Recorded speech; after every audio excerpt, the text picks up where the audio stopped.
The Deputation is the 17th episode of the second series, based on the story of the same name from the Railway series book, The Twin Engines. This is part 2, as well as the conclusion to Donald and Douglas' story arc in the second series. But is it a satisfying conclusion to the story? Let's take a look. Snow has fallen on the island of Sodor, and while most of the engines, especially Thomas, hate it, Donald and Douglas are used to these conditions and do a good job of clearing the lines. They soon encounter one snowdrift which is deeper than the rest and hear a whistle. It turns out to be Henry, who is nearly buried. The twins promise to get him out.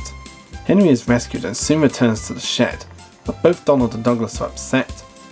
The Fat Controller will be returning soon, and after their previous mistakes, they're worried that he will send them both back to Scotland. The other engines agree that Donald and Douglas both deserve to stay and that something has to be done, but no one knows what. Percy talks to Edward, who suggests that the engines nominate someone to be a deputation and talk to the Fat Controller. The engines agree to this, even though they don't really know what a deputation is, and Gordon nominates Percy to do the job, much to his horror. The Fat Controller returns and a nervous Percy stammers through his speech about allowing the twins to stay, saying that they are likely to be scrapped if they go back to Scotland. Even though Percy is nervous, Sir Topham Hatt understands this and sends Percy away. Later at the sheds, the Fat Controller responds to the engine's request.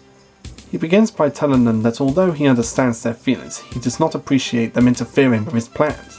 He then surprises everyone by giving Donald and Douglas new coats of paint as a reward for their good work in the snow, and announces that their names will be painted on them so as to avoid any further mistakes.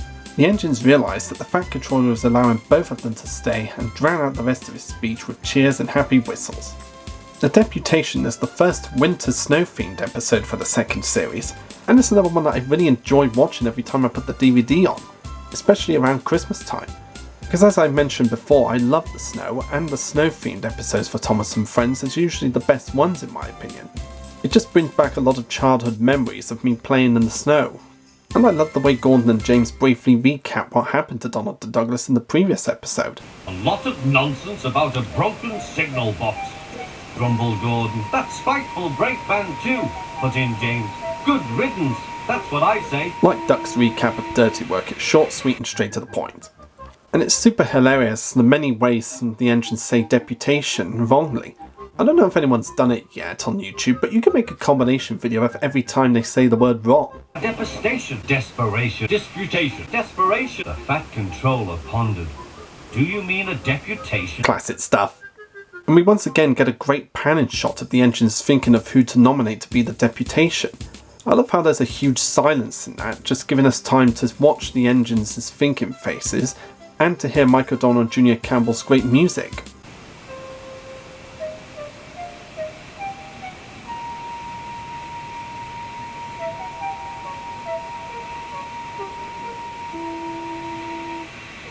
It's something that they didn't really have to do in the episode, but they did it anyway, just to let us appreciate the panning shots that they could do at the time, as well as appreciating Mike and Junior's music. It's just elements like this that make the TV series worthwhile. I also really adore how nervous Percy is when he's trying to speak to the Fat Controller about Donald and Douglas' predicament. It's just an adorable Percy moment in my opinion. And rewatching this episode, I've realised that the episode may have been filmed alongside Thomas and the Missing Christmas Tree. Since the shot of Percy talking to the Fat Controller, you can see some Christmas decorations at Tidmouth Station. So it's very likely that they filmed both episodes at the same time, so they don't have to worry about cleaning up the snow twice. When you look back at it, it does make sense that they would do that. And the factor of Donald and Douglas being used to the snow and doing good jobs at clearing the line was something that would carry on throughout the TV series. It would even go as far as the CGI series when the characters were brought back. It's just another element of the show that's been continued throughout the years. You know, every time Donald and Douglas actually appeared in the TV series. I think it's the little boy within me, but every time I rewatch this episode nowadays, I get a little teary-eyed when I see the ending. It's just such a happy ending after all that Donald and Douglas have gone through in the past episode.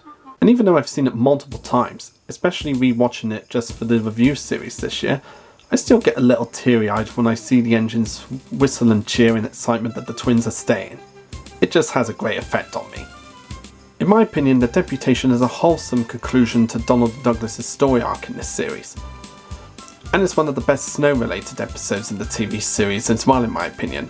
coming from a guy who loves snow and snow-related episodes for Thomas. This is another episode I would recommend for all Thomas fans out there who haven't seen it for a while. But like with the Duck and the Diesel saga, I'd say start with Break Van and then make your way to the Deputation. It's 2 episodes that should be seen back to back in one glorious lineup. It's another one of those episodes that can be rewatched any time of the year, but you'll definitely get a Christmassy feeling if you watch it around the winter. It's a great conclusion to Donald and Douglas' story, and it has one of the happiest endings you'll ever see in the TV series. Check it out if you haven't seen it for a while. It's worth your time. But the rest of his speech was drowned in a delighted chorus of cheers and whistles. The twins were here to stay.